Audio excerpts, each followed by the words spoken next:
Bom dia, então. Já faz um tempinho que a gente não retoma essas aulas acerca da história, né?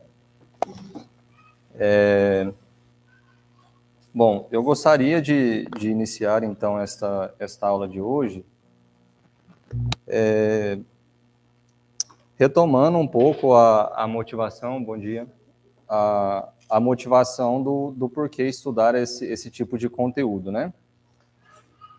E por quê, né? Exatamente porque, principalmente quando a gente fala de assuntos no qual a gente não vê uma utilidade tão próxima, é muito natural que a gente desanime no meio do caminho, né?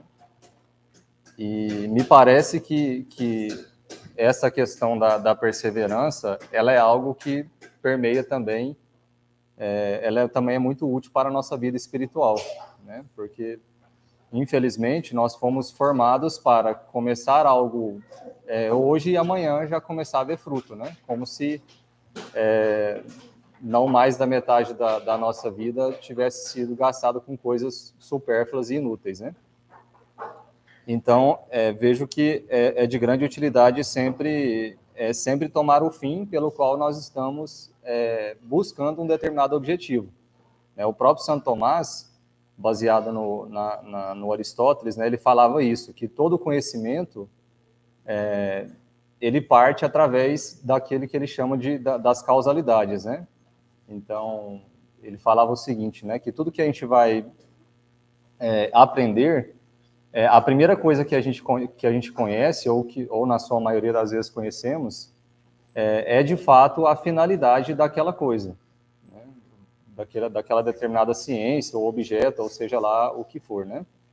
E isso é muito importante, porque uma vez que a gente alcança a finalidade, que ela por si só ela não é a verdade na sua totalidade, aquilo faz com que nós tenhamos forças para buscar aquele determinado fim, né? Então, ninguém busca algo baseado no além. Então, primeiramente, a gente precisa saber o que a gente está buscando, e depois, aí sim, a gente se motivar e tentar encontrar o meio, né? Mas o fim, ele precede o meio. Então, a primeira coisa que a gente precisa fazer é tentar alcançar o fim das coisas, né?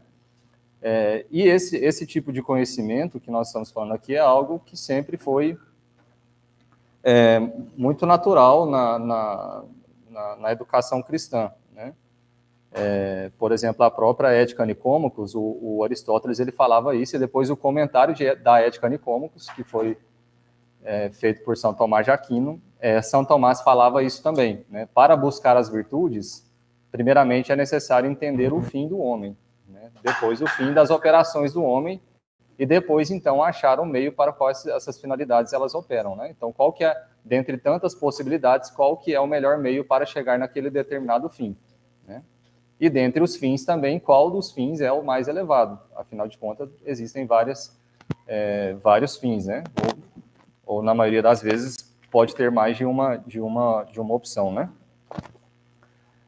Bom, um ponto interessante, antes da gente retomar, né, no ponto que a gente tinha parado na aula anterior, ainda mais voltado para essa questão da motivação, é importante a gente observar que, pegando um pouco mais nos nossos dias atuais, a pedagogia moderna teve algo que foi tirado do currículo, e essa remoção ela foi feita de forma intencional, me parece que mais ou menos por volta da década de 30, no qual parou-se, então, de estudar, ou tirou-se do currículo, né, aqui tudo se indica de forma proposital, a história da educação de uma forma mais global, né? Quando um estudante de pedagogia entra num curso para estudar qualquer coisa relacionada à educação hoje em dia, o que se estuda são pedagogos modernos, né? Piaget, Rousseau, Paulo Freire, ainda que alguns tenham base por volta ali do século XVIII, XIX, os mais antigos, né? Isso se a gente for analisar do ponto de vista filosófico, né? O que estava por trás, né? Mas, mesmo assim, se a gente for pegar, são conhecimentos muito próximos do que a gente tem hoje. Então, qual que é o efeito dessa causa, né? Porque aquilo que São Tomás fala, toda causa, ela supõe um efeito, né? Então, qual que é o efeito dessa remoção e dessa, vamos dizer assim, ignorância da parte dos professores hoje em dia acerca de estudar a história, né? Bom, me parece que um dos principais efeitos de fato, saber se aquilo que nós estamos fazendo está coerente com aquilo que sempre foi feito. Parece que esta é o primeiro efeito que, para mim, talvez seja o mais grave. Se o professor, dentro da sala de aula, ou não vou nem muito longe, vamos colocar isso dentro da nossa própria residência mesmo, com os nossos próprios filhos. Se a gente não sabe como que a educação ela foi se dada nos séculos passados, ou desde o mundo antigo ali, né, desde sempre, nós nunca teremos uma convicção mais firme se de fato aquilo que nós estamos aplicando está certo ou não. Então, não é proveitoso um professor ou um pai de família a todo momento ficar se perguntando se aquilo de fato está certo ou não. Né? E essa questão da insegurança no nosso século hoje é algo muito pertinente. As pessoas nunca têm certeza se aquilo que elas estão fazendo está certo ou não. Né? E o professor, dentro de uma sala de aula, o mestre, né? O que é o mestre? Né? O mestre é aquele que consegue resolver qualquer problema. Né? Assim, do ponto de vista educacional, porque a educação é uma arte. Então, uma vez que a criança está na sua frente e a criança apresente um determinado defeito, a gente deveria ser capaz de olhar para aquela criança, identificar a raiz daquilo e dar o remédio, parecido com o que o médico faz. Né? Então, quando isso não é assim, essa insegurança, esse desconhecimento dos fins e da educação durante toda a antiguidade ali, é algo que sempre vai gerar essa insegurança em nós. Pode deixar aberto lá, Thaís. Sim.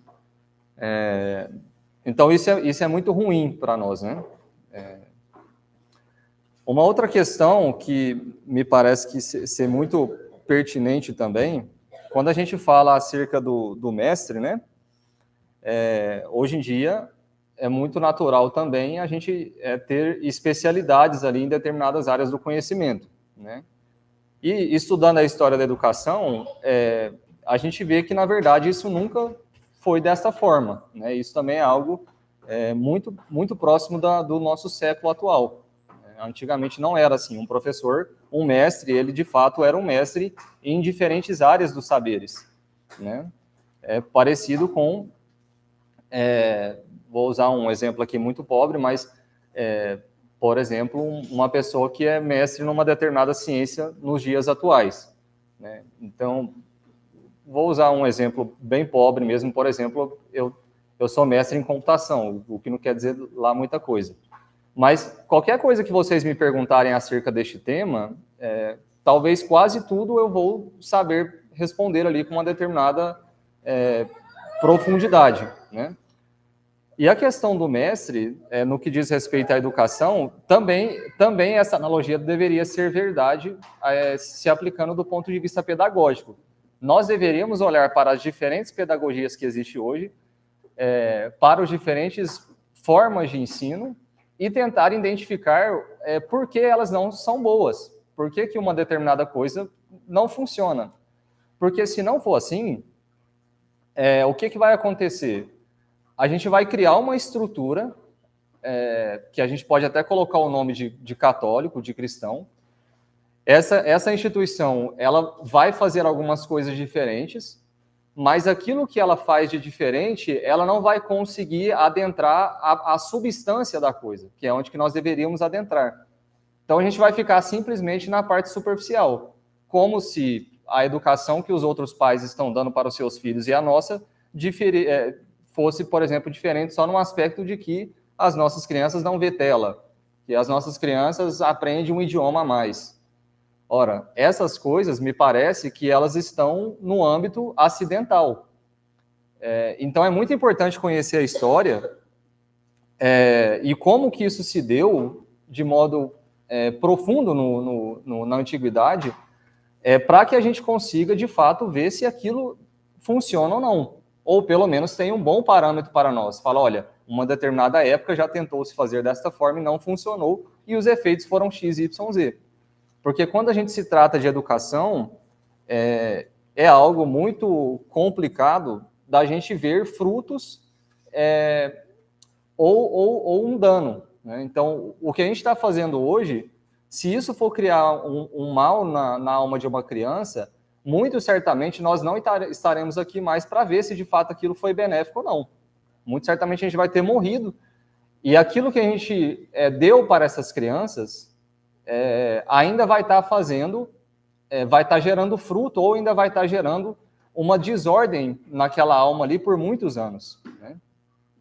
Então, quando a gente fala de educação, é muito mais grave, por exemplo, do que falar de um computador, ou de falar até mesmo de uma medicina, né? Porque a medicina, o efeito ele é muito mais próximo, né? Muito mais imediato, né? Você dá um remédio e a doença, ela cura ali num determinado período muito curto. Você consegue ver o resultado daquilo que você está fazendo, embora seja uma ciência muito mais experimental nos dias atuais. Mas, tratando-se de educação, infelizmente, não funciona assim. Então, volta ao ponto que eu começava, do qual eu falava no começo, de que se a gente não conhece e não busca uma profundidade acerca deste tema, e a gente se contenta com algo muito superficial, essa insegurança, ela sempre vai permear a nossa vida, né? A gente nunca vai ter certeza se de fato aquilo que a gente está fazendo com as crianças funciona ou não. Deveria ser dessa forma mesmo? Será que eu estou fazendo certo, né? Bom, um outro ponto muito interessante, né, é aquilo que nós comentamos, e que seria muito útil se a gente conseguisse, dentro de tudo aquilo que a gente viu já, que a gente conseguisse tirar ali o cerne daquele conhecimento, né, do porquê que a gente está vendo aquilo, né? Porque muitas das coisas que nós vemos nos dias atuais, ou que nós estamos vendo, e isso vai nos ajudar em muito a entender a educação católica, que ela difere da educação clássica, são coisas diferentes. Se a gente não entende esses fundamentos, vai sempre ficar faltando algo, sempre vai ficar parecendo que tem alguma coisa que a gente não está entendendo, e de fato tem, né? Embora a gente estude o tema, óbvio, sempre vai ter alguma coisa ainda para conhecer acerca daquele tema, né? E essa busca, ela precisaria gerar no nosso coração uma busca incansável mesmo, né? Parecido com um mestre, com uma pessoa que está buscando alguma coisa no qual ela tem certeza que vai encontrar, né? Eu comentava isso com o Fábio nessa semana agora, do professor Donato, né? Que a gente estava numa aula com ele, e do quanto que ele falava que tinha coisas que estavam acontecendo na sociedade atualmente, acerca da cultura da morte, em que ele ainda não sabia muito bem qual era a causa primeira daquela ação, já sabia muitas coisas ali que já conseguia explicar a causa de forma muito bem explicada, justificando por várias ações, isso daqui veio por causa disso, disso, disso e disso, mas ele ainda não tinha encontrado a causa primeira daquilo. E é muito interessante como um senhor de 70 e poucos anos, com uma vida espiritual muitíssimo elevada, como que é bonito ver como ele busca essas coisas de forma incansável, né? Como ele estuda isso já há mais de 20, 30 anos, e parece que é uma criança que acabou de descobrir um determinado assunto com aquele entusiasmo, como se estivesse descobrindo algo totalmente novo, né? Então, me parece que, do ponto de vista educacional, isso deveria ser assim também conosco, né? Pelo menos seria muito útil, né? Bom, a gente tinha visto, então, pegando mais do ponto de vista aqui do conteúdo que estava programado, né? A gente começou lá com a cultura hebraica, né? O povo judeu, falou um pouco lá do Antigo Testamento, ainda que de forma superficial, mas conseguimos tirar ali uma chave de leitura em relação ao mestre e ao discípulo, né, e ao aluno, pela história dos patriarcas e de Abraão e tudo mais. Depois a gente entrou na civilização grega, né, no qual a gente tirou ali de muita das coisas que nós falamos ali, a gente poderia resumir de que a cultura grega gerou ali um ideal de homem, que eles chamam de paideia, né, no qual esse ideal de homem ele é pautado na ideia de bem, né, na ideia de beleza. Então, por isso, da questão de toda a poesia, a mitologia, para fazer com que aquelas pessoas elas tivessem um modo de viver a sua vida ordenada para um determinado fim que fosse coerente com a natureza. Né? Isso foi, muito certamente, ali o principal aprendizado que nós poderíamos tirar disso tudo. Né? E um ponto interessante, né, da civilização grega é que no final da cultura grega ali, sobraram dois sistemas educacionais diferentes. Nós falamos do sistema educacional clássico, mas hoje nós iremos ver que não foi este ideal grego, da paideia grega, que chegou até os discípulos, até os apóstolos. Né? Depois disso, então, nós falamos um pouco na aula passada acerca da civilização romana, né, que começou lá na região de Lácio, né?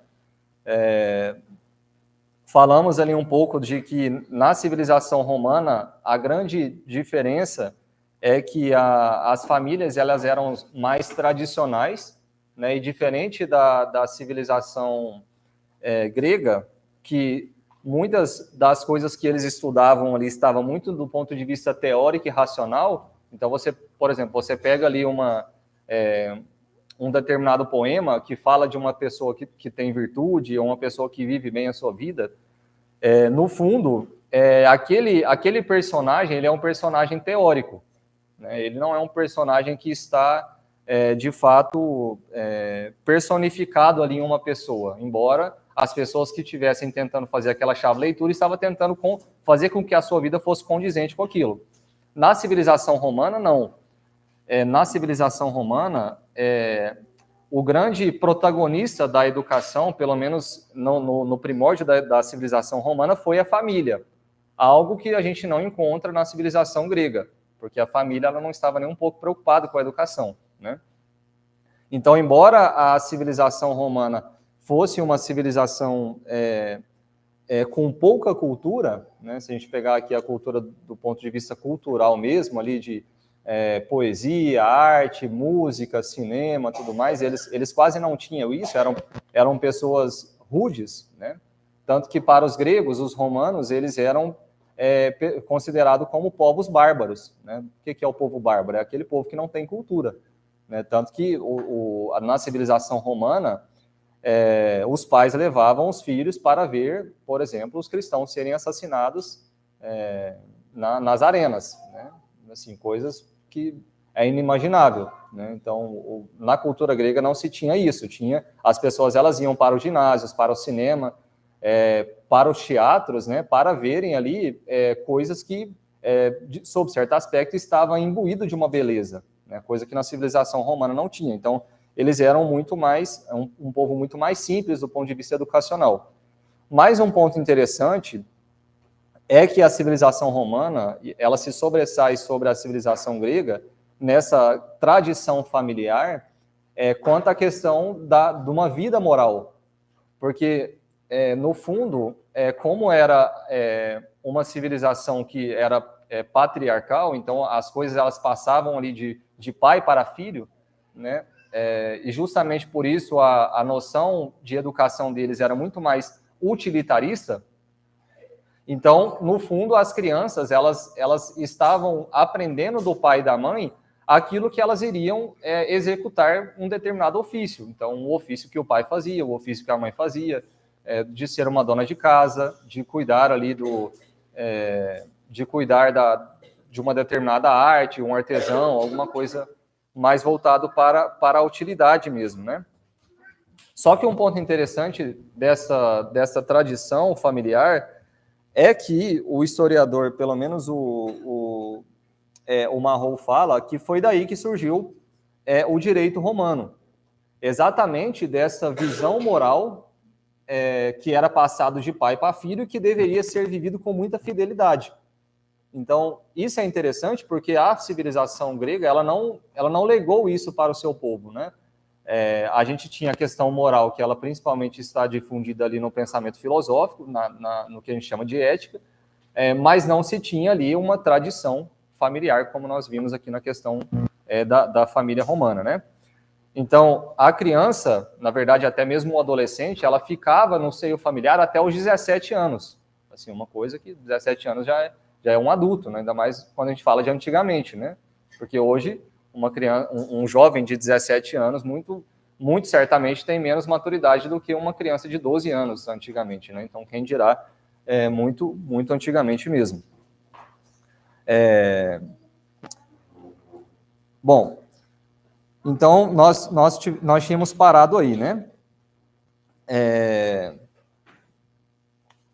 Tá. Um ponto também interessante que nós falamos acerca da civilização romana, antes da gente entrar no cristianismo e começar a falar um pouco da patrística, é que as virtudes, né? E isso aqui é muito interessante, porque me parece que quando a gente começa a levar tudo do ponto de vista racional, me parece que pode gerar em nós a sensação de que o simples fato de nós estudarmos acerca de um determinado conteúdo, nós já estaremos aptos para cumpri-lo, né? Então, por exemplo, se a gente estuda sobre a virtude da ordem, então a gente vai conseguir ser uma pessoa ordenada. E a gente sabe que não é muito bem assim que funciona, né? Está muito distante disso, né? E a civilização romana, embora os seus filhos ali, os pais não tivessem nenhuma ciência acerca das virtudes, a gente vê que, sob certo aspecto, em várias virtudes, por exemplo, a virtude da pobreza, da austeridade, da simplicidade, eles eram muito mais elevados do que a civilização grega, né? Então, eles conseguiam viver, embora eles não conhecessem aquelas virtudes, para a gente ver a força que tem uma estrutura primária, uma estrutura familiar, né? Porque uma coisa que o povo grego eles tinham identificado é que só é possível verdadeiramente adquirir uma virtude dentro de um seio familiar, dentro do pai e da mãe de família, né? Dentro dos atritos que acontecem, até mesmo dos atritos que acontecem dentro da família, né? Do marido ter que, muitas vezes, aceitar determinados defeitos da sua esposa, dos pais terem que ter paciência, porque nem tudo que a gente faz com os nossos filhos produz um efeito tão imediato quanto nós gostaríamos, né? A virtude da humildade, da gente ter a consciência de que nós não conseguimos lidar com tudo, né? Das nossas limitações. Então, todas essas realidades mais voltadas para o cotidiano, elas são, na verdade, um celeiro ali para que a gente adquira virtudes, né? E isso é muito claro na civilização romana, porque, embora eles não tivessem estudado, eram pessoas que conseguiam avançar na vida da virtude através do seio familiar, né? Bom, nós falamos então, depois disso, né? Nós passamos ali um pouco como que aos poucos, né, a cultura grega ela foi tomando a cultura romana, que aos poucos ali os filhos dos aristocratas que tinham mais dinheiro, eles passaram a estudar mais de um idioma, né, porque a cultura inicialmente o povo romano falava a língua predominante era o latim, mas tudo que era de algo mais elevado, mais culturalmente elevado, que foram as escolas que chegaram depois até os romanos, na sua grande maioria, estava em grego, né? Então, até isso ser transposto para o latim, que na sua grande maioria ali, o autor mais expoente que fez isso foi o Cícero, o Cícero e o Virgílio, né? Ainda assim, era necessário conhecer um pouco de grego, né? E a gente vai ver que aqui o Rui Afonso da Costa Nunes, o próprio São Jerônimo, ele indicava essa questão do contato com os dois idiomas, que era o grego e o latim, né, já visando ali, abrindo um grande parênteses, mais voltado para a Sagrada Escritura. Mas nós vamos ver um pouco isso ainda hoje. Bom, Eu comentei, então, para que a gente entre no cristianismo, né, que a cultura grega, ela surgiu da cultura grega dois ideais educacionais diferentes. Então, a gente foi vendo lá como que teve a cultura educacional clássica, que foi lá principalmente em Platão, Aristóteles e todos os outros grandes filósofos antigos. Isso gerou o que a gente chama de paideia, que a gente já comentou aqui. E, no fundo, era um ideal educacional muito elevado. Mas acontecia um ponto muito interessante na história grega, que fez com que esta educação não foi a que chegou até os cristãos, né, na época dos primeiros cristãos. Por quê? Porque, no fundo, esta educação, ela tinha um ideal educacional muito elevado. Então, na maioria das vezes, os grandes filósofos antigos, né, eles abandonavam tudo para buscar a verdade. Eu me lembro aqui que a gente comentou que eles tinham uma vida muito semelhante, por exemplo, à do monge, né? Do monge cristão, de abandonar tudo, de viver somente para contemplar a natureza, de viver uma vida coerente com aquilo, mas nem todas as pessoas da civilização podiam viver daquela forma, né? Então, quando chega na época de Sócrates, mais ou menos, os pitagóricos, né, que foi o que influenciou bastante ali o pensamento socrático, eles chegam, então, até Atenas, e Atenas, ela vivia, então, um regime de democracia extremo, que todo mundo que chegava ali poderia subir, ascender ao poder através dos votos. Então, aos poucos, as pessoas começaram a ver que era muito relevante as pessoas saberem convencer as outras pessoas acerca de um determinado assunto. Porque quem mais convencia subia até o poder e podia governar a polis ali, governar a cidade-estado ali de Atenas, né? Porque eram cidades-estados, né? Então, esse povo que começou a fazer isso, essas pessoas, depois surgiu uma escola deste pensamento, que foi através de uma corrente filosófica chamada sofistas, que no fundo eram pessoas que não estavam tão interessadas com a busca da verdade, mas elas estavam muito mais interessadas em usar da ciência para convencer as outras pessoas. Embora este conhecimento nem sempre ele deveria estar condicionado a uma verdade. Se fosse para subir o poder, poderia enganar a pessoa através da retórica ali, seja para falar a verdade ou a mentira. Então, desse pensamento, que é chamado de sofista, surgiu, então, uma escola que é chamada de Escola dos Oradores, que ainda surgiu na Grécia.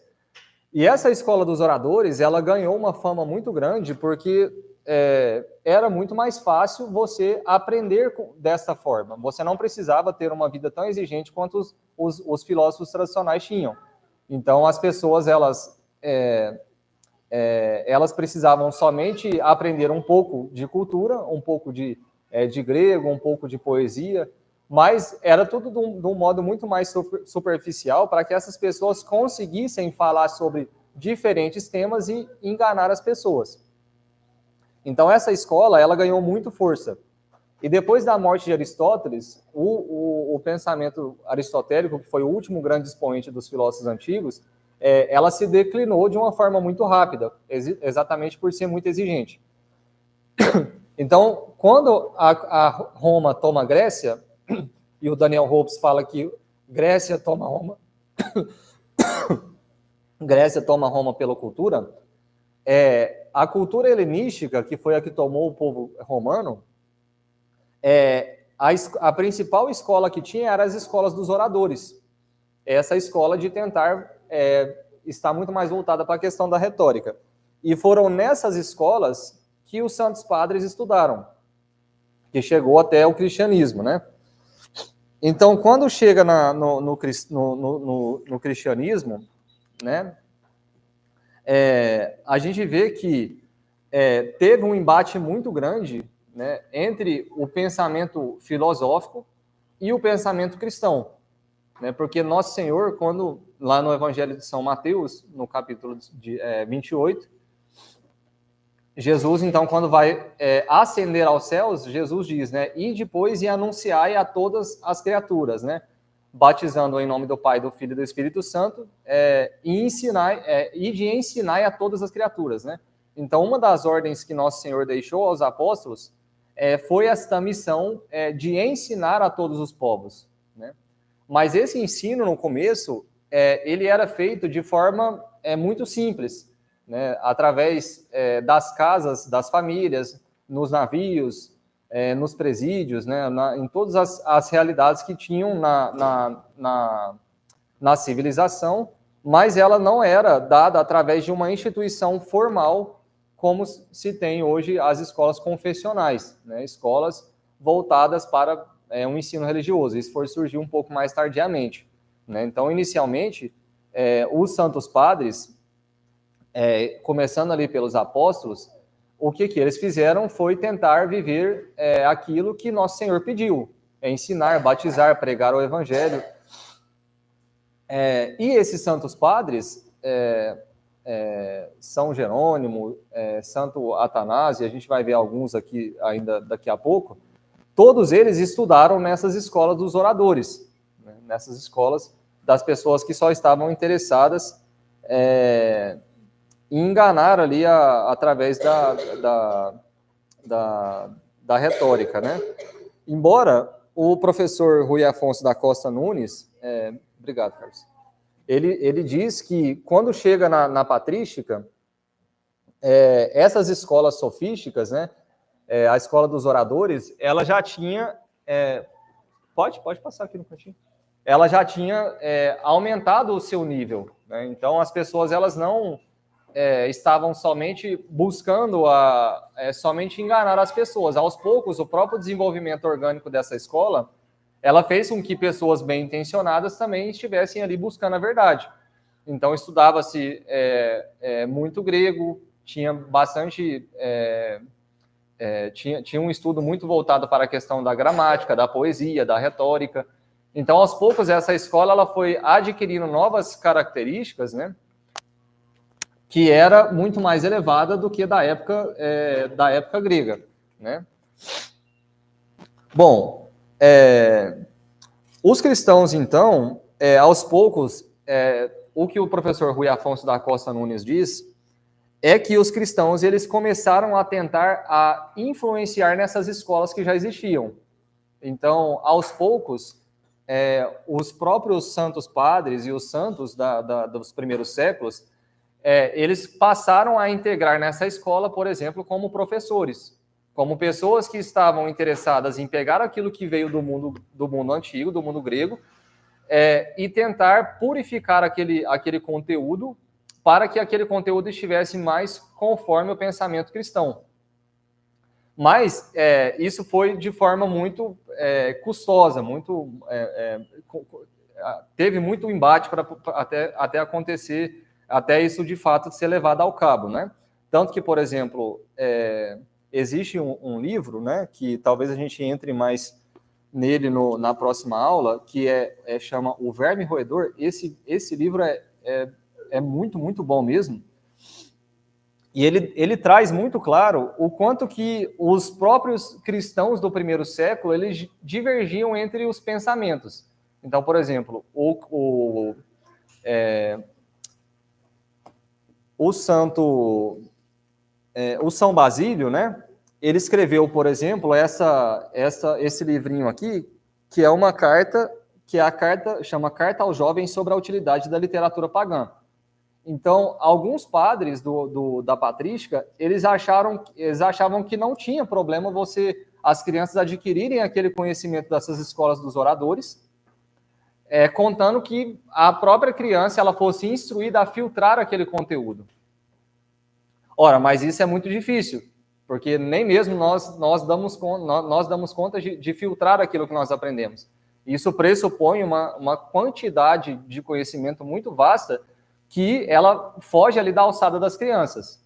Então, o Monsenhor Gaume, né, ele mostra aqui no Verme Roedor esse pensamento, se eu não me engano, foram praticamente três grandes expoentes da patrística que ficaram a favor de ter contato com a literatura antiga, mas todos os outros santos padres, São Jerônimo, Clemente de Alexandria, São Gregório Nazianzo, né, Santo Ambrósio, todos eles foram contrários, né? Eles não aceitavam que as crianças tivessem em contato com essa literatura antiga.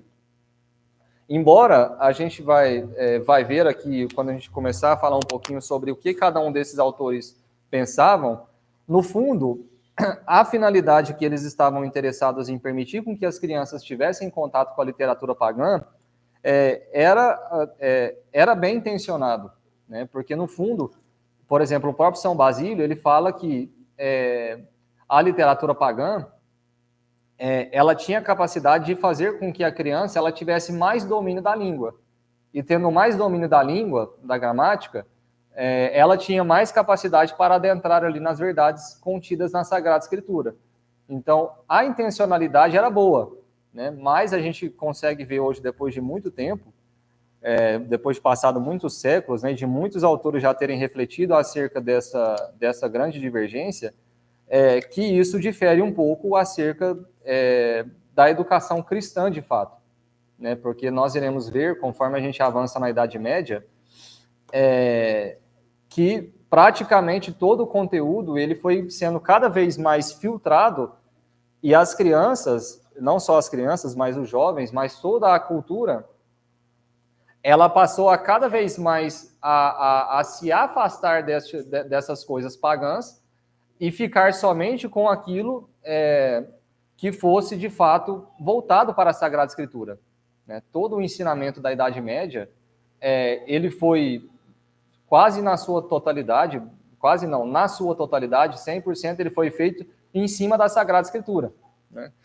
E quem organizou este conteúdo programático para poder fazer com que isso fosse possível foi exatamente os primeiros cristãos, né? Então, por exemplo, o Santo Agostinho, né, que foi um dos primeiros cristãos que tentaram fazer a conciliação da filosofia grega com o pensamento cristão, o próprio Santo Agostinho, depois, ele deixou um livro que chama De Doutrina Cristã, às vezes a gente vai estudar ele também, que fala como que deveria ser levada a educação ali na Idade Média, né? E o professor Rui Afonso, ele fala que este livro foi o principal livro de educação durante um milênio, do ano 500 até o ano 1500, até o final da Idade Média, mais ou menos, não exatamente 1500, né, mas até o final da Idade Média, o que quase na sua totalidade, a igreja, a educação, ela bebeu através do seu núcleo, né, do seu principal material ali, deste livro de Santo Agostinho. Embora o próprio Santo Agostinho tivesse tido muito contato com a filosofia antiga, né? Por exemplo, um autor que influenciou muito o Santo Agostinho foi o Platão, né? Através do neoplatonismo, se eu não me engano, foi Plotino e Plutarco. Agora eu não lembro o nome dos dois filósofos, mas eu tenho certeza que é o Plotino. Mas é muito interessante como, aos poucos, a igreja foi tentando pegar aquele conhecimento filosófico que os gregos tinham legado e tentando purificar isso e deixar o mais próximo possível para que as pessoas utilizassem dessa determinada ciência para amar a Deus, né? Tanto que o Clemente de Alexandria, ele falava isso. Eu não sei se foi essa parte que eu deixei anotada aqui. Não é. Esse aqui é um outro ponto que eu quero comentar do Clemente. Clemente de Alexandria, né? Mas o próprio Clemente de Alexandria, ele dizia isso, que a filosofia antiga, ela tinha conduzido o homem para que o homem alcançasse as verdades naturais. Mas a partir daquele momento ali do cristianismo, essa filosofia, ela deveria conduzir o homem para prestar o verdadeiro culto a Deus. Então, se ela não for utilizada com essa intenção, no fundo, ela não deve ser utilizada, né? Mais ou menos isso que o Clemente falava, né?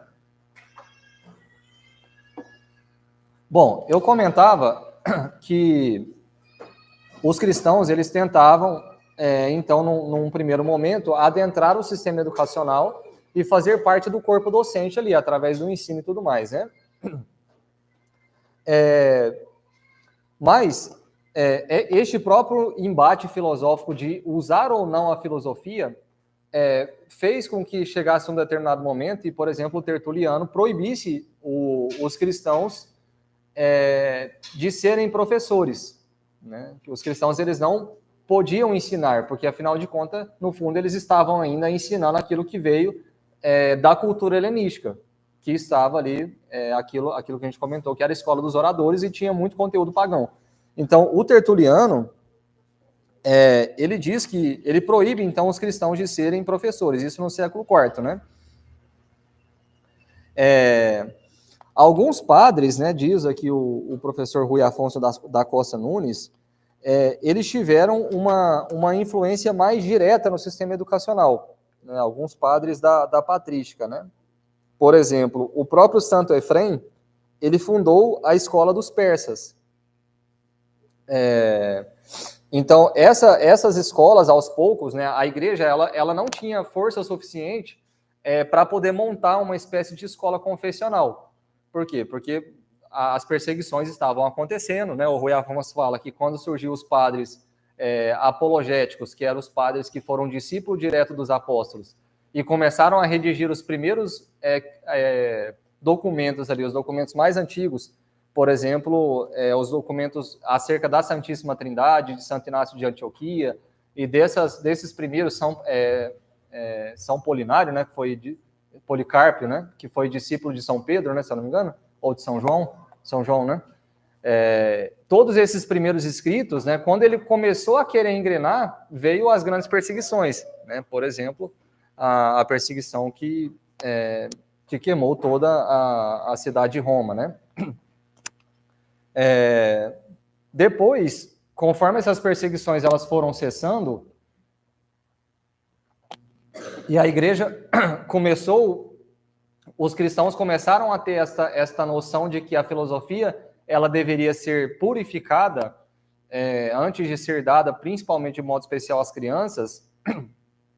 Como a cultura grega que influenciou os romanos, os gregos, eles começaram com essa visão mais racional das coisas, começaram a trazer meio que problemas também, né? Por exemplo, as grandes heresias que tiveram, né? E o professor Rui Afonso da Costa Nunes, na História da Educação Antiga, né, eu estou falando mais desse livrinho verde aqui, que é o que a gente está usando ele como base, junto com o do Marrou. O professor Rui Afonso, ele cita pelo menos umas 15 heresias, e ele vai colocando quem que foi o responsável ali por frear aquele movimento, né, aquela heresia, né, que foram os padres apologistas, né. Então, por exemplo, o arianismo, né, que negava a divindade de Nosso Senhor, ele foi combatido por Santo Atanásio, né. Depois, o donatismo, ele foi combatido por Santo Agostinho, né. O donatismo que falava que a eficácia dos sacramentos dependem do estado da graça do ministro, né. Eu devia ter marcado a página aqui. Bom, não está aqui, depois eu procuro. Mas cada um dessas grandes heresias, conforme as coisas elas foram sendo pacificadas, e a igreja tinha mais fôlego para de fato cuidar da educação de todos os povos, depois foi meio que assolada por um segundo movimento, que é o professor Rui Afonso da Costa Nunes coloca, que foram esse período das heresias. Então a igreja, ela meio que colocou todas as suas forças para combater essas heresias, que foram os santos que a gente comentou, Santo Atanásio, Santo Agostinho, São Cirilo de Alexandria, São Jerônimo, cada um combateu uma grande heresia ali da época, e aos poucos isso tirava a força, entre aspas, assim, a energia da igreja, para que a igreja de fato cuidasse da educação no seu sentido mais global, né? Isso não quer dizer que a igreja não cuidou da educação dos povos, sempre cuidou, né? Mas não do ponto de vista confessional como nós conhecemos hoje em dia, né? Através de um sistema educacional. A igreja tentou fazer parte do corpo docente, depois foi proibida, depois começou a tentar falar um pouco das coisas educacionais e começou a vir as grandes heresias, né? Depois, um outro ponto muito importante que o professor da Costa coloca, o professor Rui Afonso da Costa Nunes coloca, o próprio desejo de harmonização da filosofia antiga com a filosofia grega, com o pensamento cristão. Que isso também, para chegar-se a essas conclusões, gastou-se muita energia nos primeiros séculos, né, para falar se de fato aquilo era bom ou não, porque para nós hoje, lendo essas obras, parece que foi uma coisa super direta, mas foram anos e anos de estudos e de embates e de pensamento, de divergência de pensamento, até com que a gente conseguisse, de fato, chegar num consenso, né? De fato, a igreja conseguisse estabelecer ali a sua doutrina, né?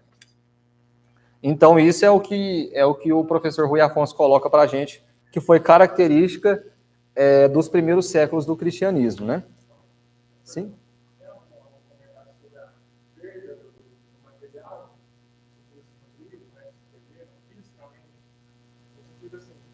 Eles tinham esse acesso, mas a questão de alguns, talvez não conhecer todos, ou não poder escolher, ou pronunciar. Isso foi legado dos antigos. Uhum. Então a gente vai pressupor que é bom porque chegou até a gente. Sei lá, vai, por exemplo, Aristóteles, né, os livros dele, o Mercadista, sei lá, ficou perdido. Né? Sim, sim. Tem algum comentário sobre isso? Tem, ele coloca isso no outro volume da Idade Média, né? Inclusive, ele coloca isso como sendo dois grandes momentos, né? O primeiro é esse, porque aqui o que a gente está falando, quando a gente fala de filosofia aqui antiga, né? É principalmente o conteúdo de Platão, né? Do neoplatonismo, que foi o que mais influenciou Santo Agostinho, que foi o principal expoente da patrística, né? O conteúdo de São Tomás, ele foi depois traduzido pelos árabes, no século VIII, né?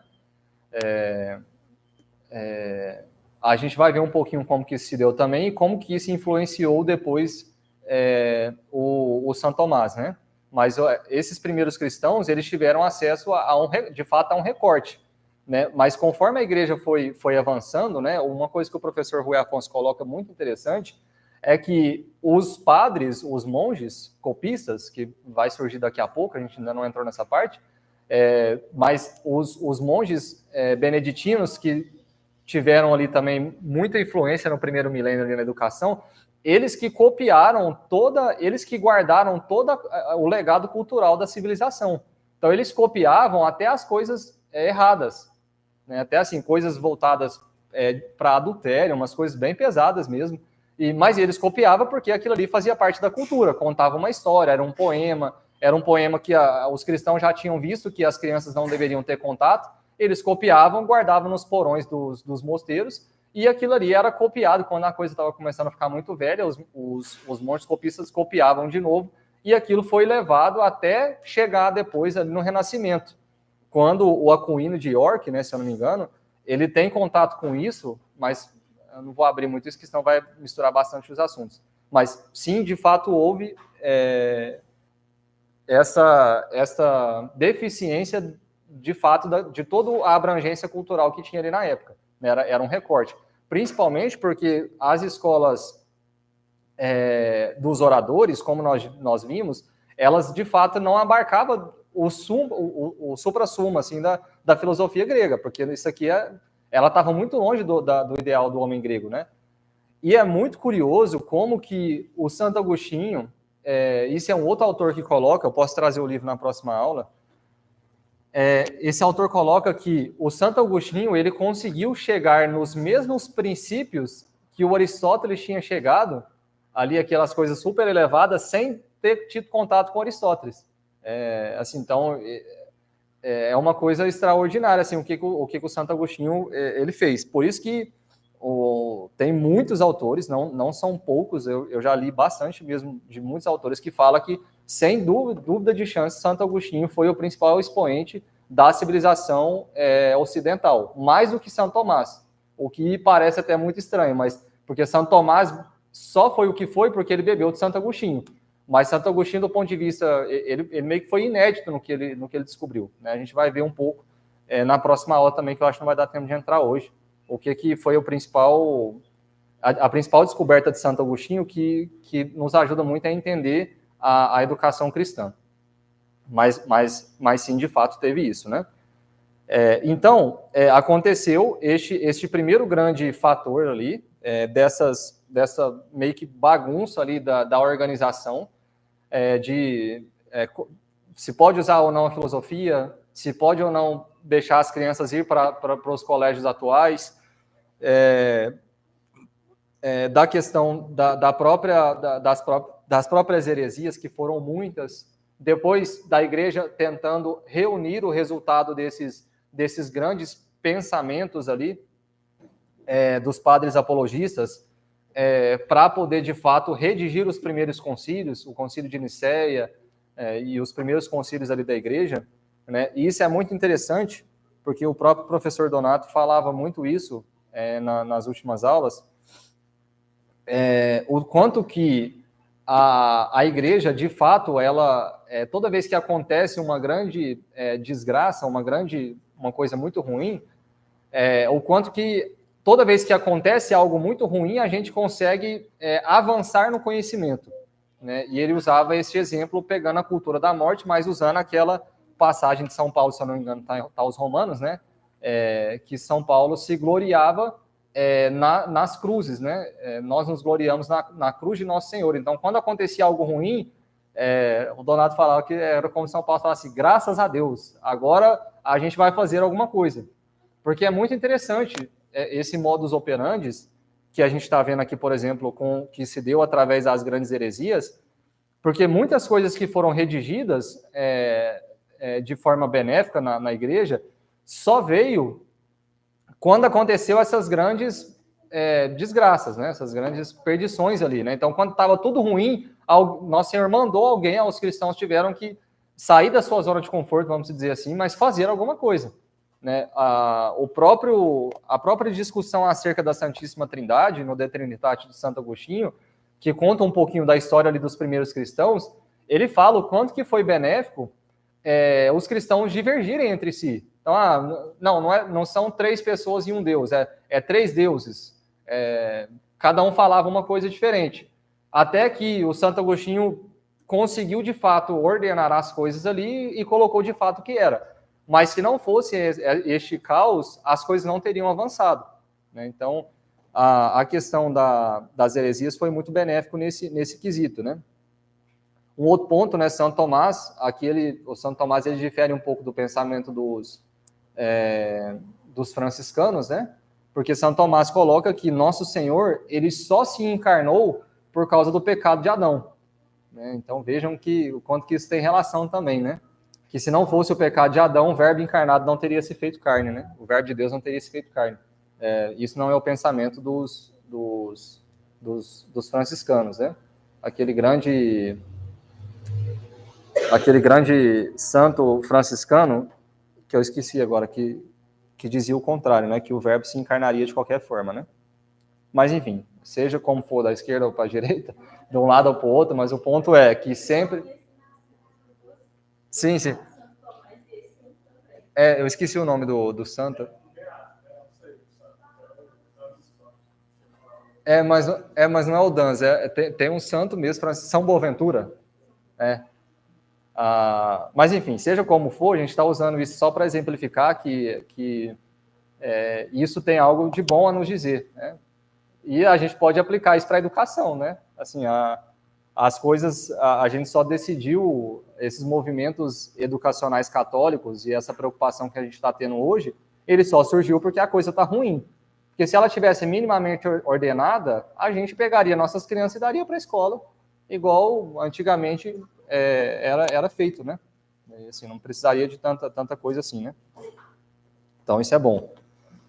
Bom, o professor Rui Afonso, então, depois ele segue... Quantas horas já passaram aqui? Vamos tentar ir até as 10.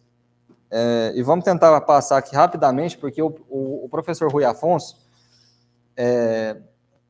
ele fala que o mais importante da patrística, no fundo, é o pensamento dos santos padres. Então, isso quer dizer que, para que a gente entenda bem, de fato, ali o que aconteceu e o pensamento de todos os grandes santos da patrística, né?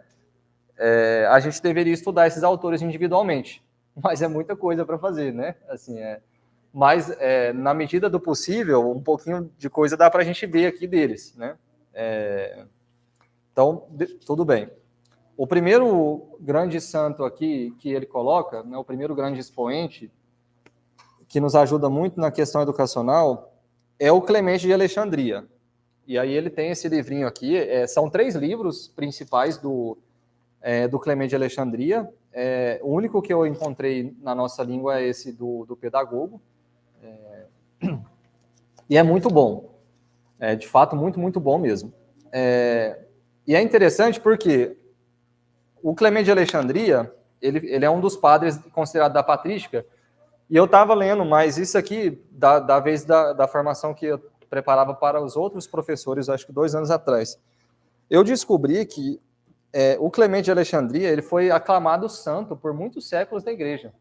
Se eu não me engano, agora eu esqueci o nome do Papa que revogou esse título, assim, ele não era um título formal, mas culturalmente todo mundo falava que ele era santo, né? Chamava de São Clemente de Alexandria. E o Papa colocou alguns pontos ali, eu não sei se foi o Papa Urbano, agora eu esqueci, eu acho que eu tenho nas minhas anotações, que diz que não, mas eu só estou falando isso assim, para ver que de fato foi uma pessoa, minimamente foi aclamada santo ali entre as pessoas, então foi um cristão de uma vida muito exemplar. E o Clemente de Alexandria, ele foi um dos que tentou fazer este grande esforço para conciliar a paideia grega com o cristianismo, tanto que ele dizia, né, que a filosofia ela foi roubada de Deus, né, Satanás roubou a filosofia da inteligência divina ali, obviamente isso não é possível, né, mas e que ele soprou isso ao ouvido dos homens, e que Deus não impediu, justamente por saber que aquilo ali ajudava na busca da verdade, né? E aí ele que dizia aquilo que a gente comentou, né? Que antes de Cristo, a filosofia ele serviu para conduzir os homens à verdade. Porém, agora, né, na patrística, ali no século III, deveria servir para conduzir o homem para a adoração a Deus, né? Porque isso é um pensamento muito comum entre todos os santos padres, que os santos padres, eles não desprezavam a ciência, sabendo que essa ciência ela poderia ajudar ali na ciência das ciências, né, que é a teologia, né? Tanto que o São Vítor fala isso no opúsculo, né? Não desprezar, não tomar nenhuma ciência como vã. Que depois, quando chegar ali por volta do século XI, a gente vai estudar um pouco esse opúsculo com um pouco mais de profundidade também. Mas eu trouxe aqui o que o professor Rui Afonso coloca como sendo mais importante do pensamento de Clemente de Alexandria, que está aqui no Pedagogo, né? Eu queria ler um pedacinho aqui. Eu tinha separado 2 trechos, mas o outro sumiu, o post-it aqui que eu pus. Ah, tá aqui. Tá. Ele fala assim, né? Nosso pedagogo, meus filhinhos, é Deus. Ele é incapaz de ser levado pelas paixões ou pelos vícios. É perfeito, por isso, ele é perfeito. Por isso, não é possível dirigir qualquer pessoa com censura. Nosso pedagogo é Deus feito homem, mas, acima de tudo, um homem sem fraquezas. Ele é totalmente submetido à vontade de Deus Pai, o Verbo feito carne, o Filho de Deus que está assentado à direita do Pai, e somente ele com a Trindade é Deus. É a sua imagem pura e sem mácula, que não poupa esforços para que a nossa alma se assemelhe a ele.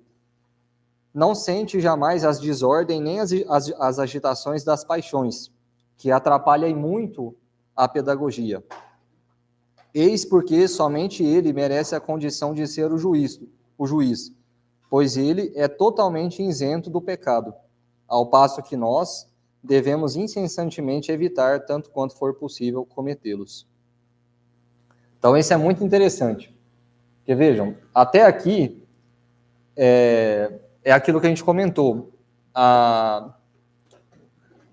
Embora a visão de moral entre a filosofia grega e o os cristãos, a cultura romana fosse muito embasado na família ou na ética, né, da filosofia, no cristianismo, a visão do que é certo ou errado, ela está fundamentada na noção de pecado.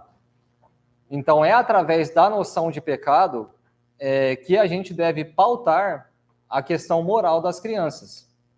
Porque para os gregos, para os romanos, isso era feito através da família, como nós vimos. Para os gregos, era através da noção de bem.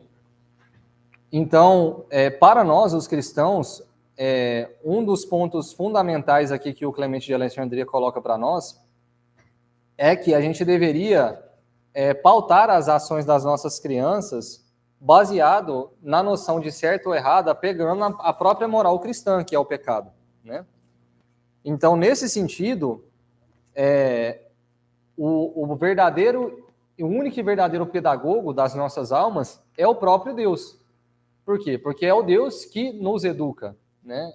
Até o Clemente de Alexandria coloca aquela passagem, né? Deixar vir a minhas criancinhas, né? E ele fala que, na verdade, as crianças são todos aqueles desprovidos do conhecimento. Então, que nós também somos crianças, né? E que nosso Senhor, ele forma a nossa alma, né? Ele conduz a nossa alma para aquilo, segundo para aquilo que ela foi criada para de fato fazer, né?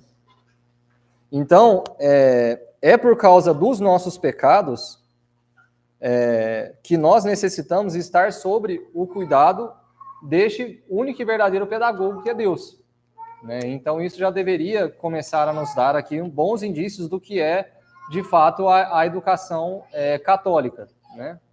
É aquela educação que conduz as crianças para este único e verdadeiro pedagogo, que é o próprio Deus, né? Depois, olha aqui o que o Clemente coloca, né? Aquele que conduz as crianças deve ser visto como um pedagogo, ou seja, o pastor que governa as crianças. Estas devem ser comparadas às ovelhas, por sua simplicidade. Haverá um só pastor e um só rebanho, diz o Senhor. O Verbo, por este motivo, com razão, é chamado de o pedagogo, pois ele nos conduz e nós somos o seu filho, a única e verdadeira religião e a salvação. Então veja que interessante, né? Quando a gente fala de pedagogia no nosso mundo, no nosso século moderno, né? Isso quer dizer qualquer coisa menos isso, né? A gente pode ver qualquer definição de pedagogia, menos a definição da pedagogia como ser conduzir as crianças para o próprio Deus, que é o único e verdadeiro pedagogo, né? A gente nunca vai encontrar isso daqui na modernidade, né? Então, por isso, a importância de estudar a história, né? Aqui novamente, né? Então, o Clemente de Alexandria, né, ele foi o primeiro grande expoente ali, e o principal aprendizado que nós podemos aprender aqui, o principal conteúdo que nós podemos aprender dele, né, é exatamente que tudo que nós aprendemos, só aprendemos por causa de Deus, né? Nós só aprendemos porque Deus está, sob certo aspecto, revelando isso à nossa inteligência. Isso foi depois levado ao cume através de Santo Agostinho, mas que não vai dar para ver aqui hoje, né? Bom, nós temos outros autores aqui para falar, mas eu vou deixar para falar na aula que vem, porque a gente já falou bastante coisa, porque senão vai ficando cansativo. Estudar história é um pouco maçante, né? Então vamos parando por aqui, mas já dá para a gente tirar muitas conclusões aqui acerca das três culturas, né? A gente já está aqui, de fato, na cultura ocidental. Os cristãos já estão bebendo aqui dessas três culturas, dessas três civilizações antigas que nós falamos, que foi a hebraica, a grega e a romana. E agora, através desses três grandes pensamentos culturais, vai se formar-se um novo tipo de pensamento, né? Que é o pensamento cristão, e com isso a gente vai ser capaz de olhar um pouco mais com profundidade para o que de fato é a educação cristã e porque ela não é educação clássica como muitos acreditam nos dias atuais. Então é isso, né?